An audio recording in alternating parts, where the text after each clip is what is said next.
Friend, আমার হাতে একটা কয়েন আছে। আপনাদের সবার চোখের সামনে দিয়ে এই কয়েনটা ভ্যানিশ করে দেখাবো। ওয়াচ, এই যে কয়েন, এই যে রাখলাম, রাখলাম,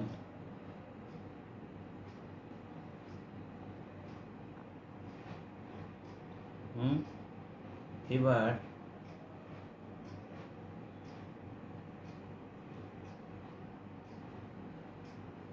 মনে হতে পারে এইখানে আছে, হাতের পেছনে আছে, তাই তো।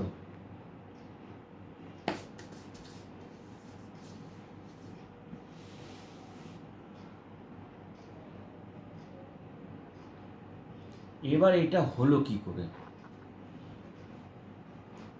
কয়েনটা এরম আছে, একটা আঙ্গুল এরম থাকবেই, আর এইটা এখান থেকে ঢুকে যাবে। Thank you.